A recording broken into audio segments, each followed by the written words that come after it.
It is July 7th. It is day 169 of the Trump presidency, and I am sorry for abandoning you again.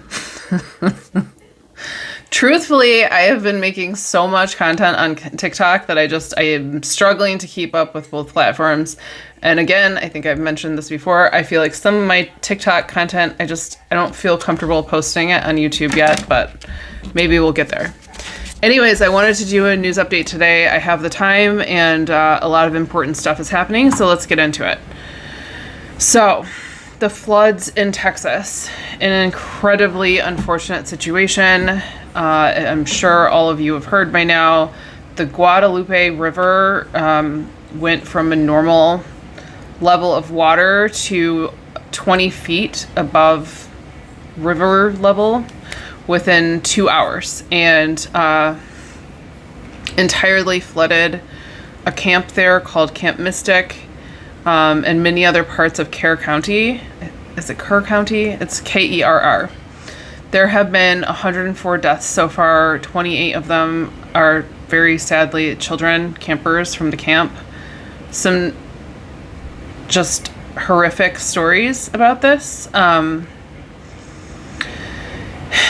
And obviously people don't want to make this political, and it's not, right? Because it shouldn't be. This shouldn't be something that is dictated by politics. However, unfortunately, Doge and the Trump administration did choose to make cuts to the National Weather National Weather Service and NOAA, the National Organization of Atmospheric something. And it affected Kerr County's ability to predict what was coming. The information that was supposedly given to Texas officials basically told them that the rain was going to be about 50% less than the amount of rain they actually got. If we don't have the funding to monitor these things, we're not going to get accurate information about storms that are coming. And this is not going to just affect red counties. Obviously, it's going to be a nationwide problem. It's a worldwide problem. As climate change takes hold, these kinds of unpredictable, devastating weather events are going to be more and more common. And we have to have a system in place to predict them. And frankly, what we should be spending our money on is building infrastructure to withstand these things, and also like emergency systems to move people quickly. I mean, there's a lot of things we could be doing with the money that is instead going to be spent on ICE. The Trump administration is giving, God, what is it? Is it $100 billion to ICE this year? It's something like $60 billion to ICE officials, and then there's like an infrastructure piece to it. I don't even know. I'll be honest with you, the details of the budget bill that just passed, I practically don't even want to know. I mean, the cuts to Medicare and Medicaid, they're planning to cut over $1 trillion from Medicare and Medicaid by 2034. It's going to kick about 17 million people off of their health care. And it's going to most heavily affect those who are already compromised, poor, very sick, disabled. Anyways, back to the Texas floods. They are still looking. I think that they are not particularly hopeful that they're going to find more survivors. It's been several days. Just a really tragic situation. And right on the heel of that is another severe flooding situation in Chapel Hill, North Carolina. Only one person has died so far, thank God. But there is a tremendous amount of damage that is being done to homes and buildings and cars and businesses. And, hundreds of people are stranded, thousands of people without power. Sorry, Bixie is under here, and he's laying in my lap, but he's also like simultaneously hitting me. And if you have a cat, then you know exactly what that's like. Again, climate change means that this stuff is going to just kind of be normalized, and like in the worst way possible. I'm just worried about our country, and I'm worried about all of the people that are going to be affected. And, you know, also all the cuts that we made to FEMA. And Trump, someone very directly asked Trump within the last 48 hours as a reporter, is he considering just abolishing FEMA? And he said something along the lines of, we'll talk about that later. So that's a yes. I think he probably knows he can't just flat out come out and say that right now when so many people are thinking, maybe even rethinking. You know, there's a lot of people in red states whose position was that they didn't want FEMA, or that they thought that FEMA was corrupt. But frankly, corrupt help is still better than nothing. And again, I'm just worried about people that don't have any access to aid right now that are in these situations. Anyhow, the tariff war has also taken a turn, so to speak. So initially, when Trump threatened tariffs on, I don't even know the total number of countries when this first started, he sent out his initial threats. I don't know if he sent letters at that time, but he, officially announced, here's a list of all the countries that we're going to impose tariffs on. You all have 90 days to respond to this and contact the United States and make a deal. 90 days, okay? So 90 days is this Wednesday. And very few countries have contacted him or made a deal for themselves. So he is backpedaling. He sent out new threats, and I'll read through those in a second. And he also wrote an executive order to pause the end of the 90 days. So he extended the 90 days, continued the tariff pause, because in the meantime, while he's negotiating with these countries, there are no tariffs in place for these countries. So they ghosted him. He's extending the tariffs, the tariff pause. And he went in and he backed down a lot of the tariffs. It's probably only about a third of the tariffs that he reduced. And it's interesting. And most of them stayed around the same within 1 or 2 points. But I'll read the new series of threats, okay? South Korea, 25%. Japan, 25%. Thailand, 36%. Malaysia, 25%. Indonesia, 32%. South Africa, 30%. Cambodia, 36%. Cambodia is one of the ones that went from like 47 down to 36. Bangladesh, 35%. Kazakhstan, 27%. Tunisia, 28%. Serbia, 35%. Laos, 40%. Myanmar, 40%. Bosnia, 30%. And I think that's all. So, in any case, they didn't respond to him the first time. It's interesting. It's just an interesting strategy decision when someone ghosts you to then send them another text with essentially saying the same thing, but like backing off the toughness a bit. I don't support the way this administration does business at all.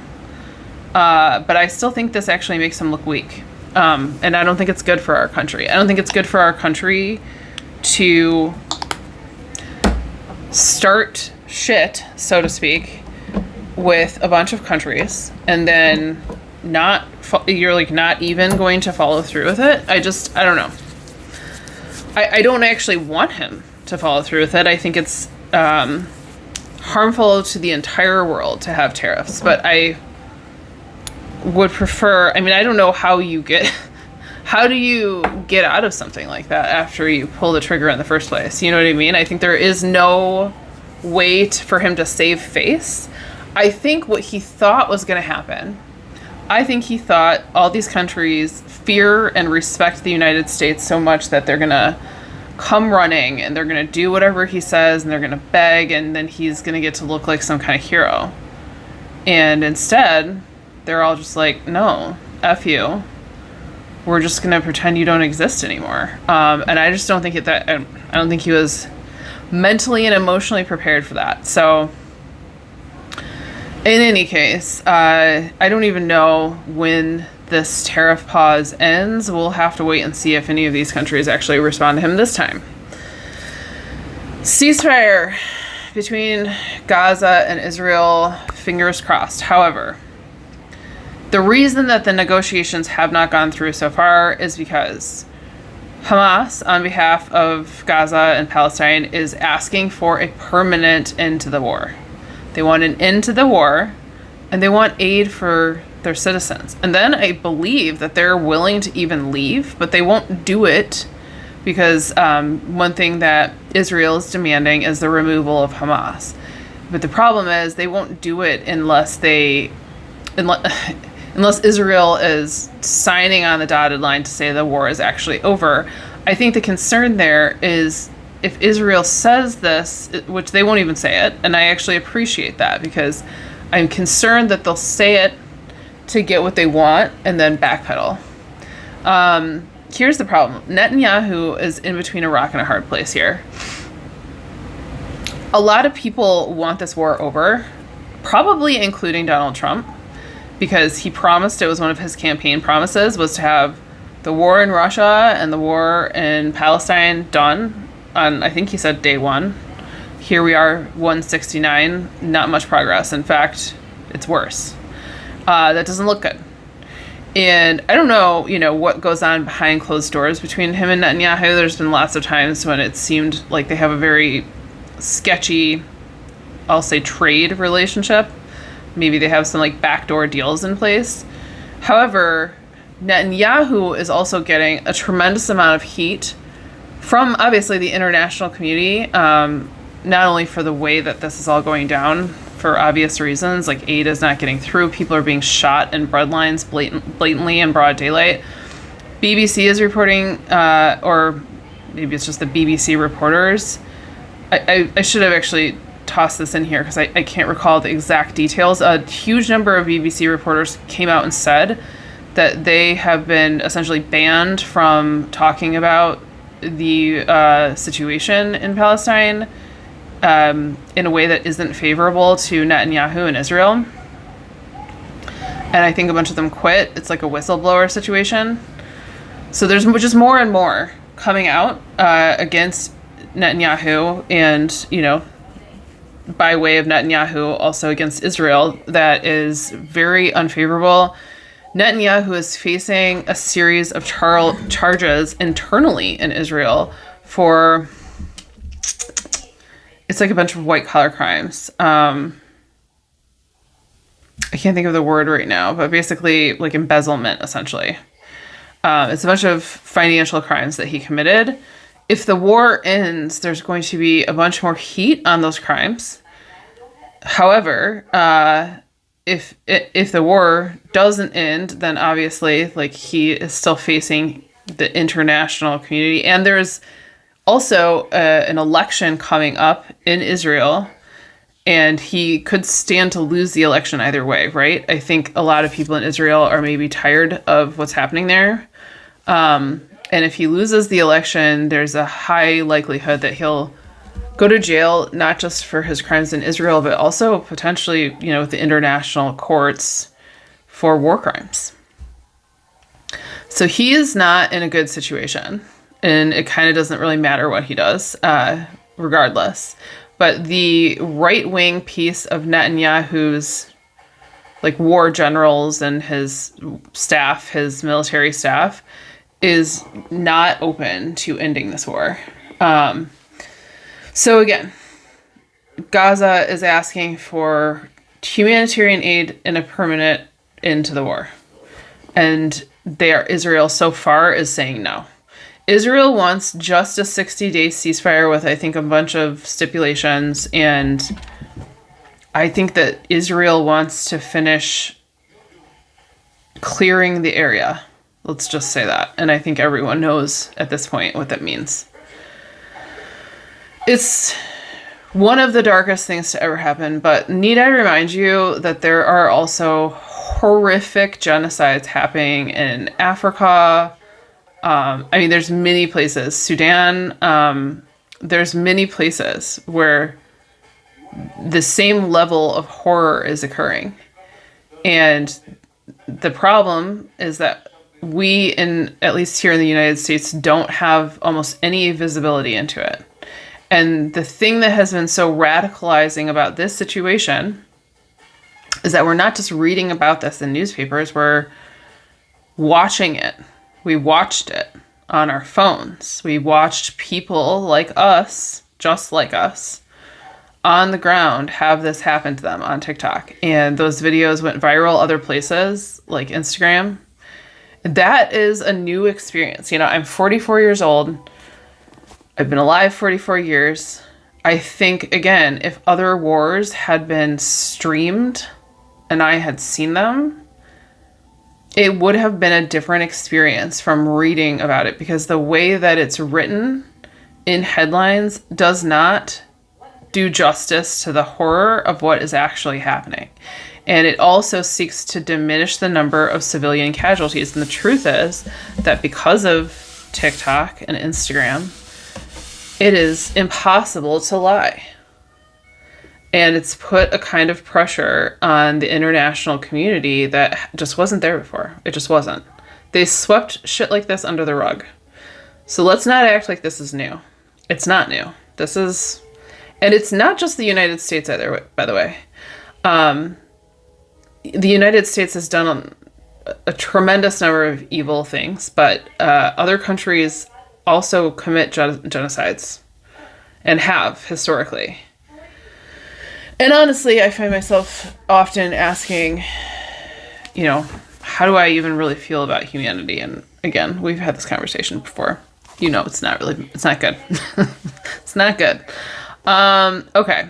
The last story tonight is just the Epstein. Is it Epstein or Epstein? I feel like I should know by now. It's Epstein files, Epstein. I don't know, man. I hear people say both. We got to pick one and stick with it.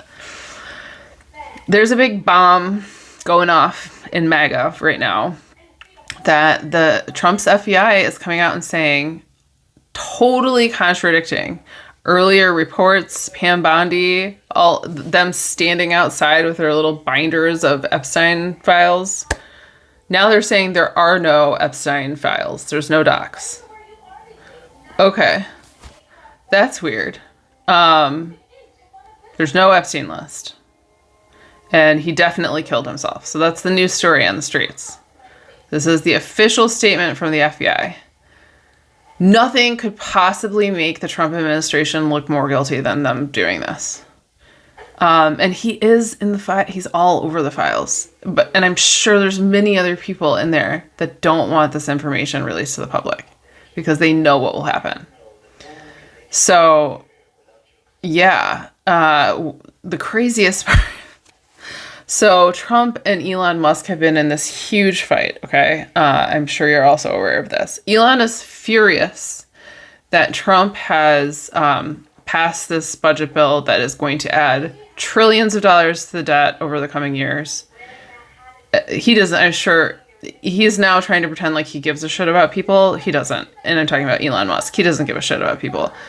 It does cut, again, 17 million people off from their health care. I mean, it does horrible things. It's a horrible bill. It's going to completely screw over there is no middle class left in America to begin with, but it's really bad for normal people. Now, Elon Musk is creating his own third political party called the America Party. So they were already beefing, okay? And then the Trump administration came out and made this statement that there's no Epstein list. He killed himself. Drop it, is basically what they're saying. And Elon is on X, like, posting all kinds of crazy-ass memes till, like, 3 a.m. I mean, I am out here with my popcorn, just loving every second of this. I'm not going to lie. We will see what happens next. Okay. Sorry, one more story that I have not written down, but I do think it's important, is that TikTok has reached a deal to sell to the United States the company Oracle, or it's a little unclear if it's actually Oracle purchasing it or if it's just the investors that are heavily involved in Oracle. Either way, strong ties to Oracle and Peter Thiel, not good. They're naming the new app M, and it's going to basically be its own United States version available in the App Store starting September 9th. And the TikTok app will be removed from the App Store, I believe, March 6th. So will no longer be available in the US as of March 6th. Obviously, you know, people are... I can't say anyone's really in an uproar because we knew this was coming, but I think a lot of people probably won't move over. I will obviously still be posting here. I am undecided about what I'm going to do with the new app. I need a lot more information. So we'll see. Although, you know, a lot of people are putting heavy emphasis on how highly monitored the new M app is going to be and how they're going to use it to make a database and yada, yada, yada. And my personal opinion on that is they already have a database. You can scrape data really easily. They couldn't access TikTok's algorithm, and I think that pissed them off. But, like, the data about who we are and what we believe, like, they already have that, honey. They already have that. That's not anything new. So... anyways, I hope you guys are doing well. I'm sorry I abandoned you for so long. I don't want to. I don't want to. I have, again, been way more burned out. The bill passing was like a really big downer. It's probably not a strong enough word. I was pretty distraught. I'm just very worried about people. I don't want to see old people getting kicked out of their homes. I'm not even talking about like off the street. I'm talking about their medical facilities that are caring for them and keeping them alive. Like, you know, it's just going to cause so much suffering. So I'm pretty unhappy. But hey, we're alive and we're still here. So anyways, I'll see you soon. Love you guys.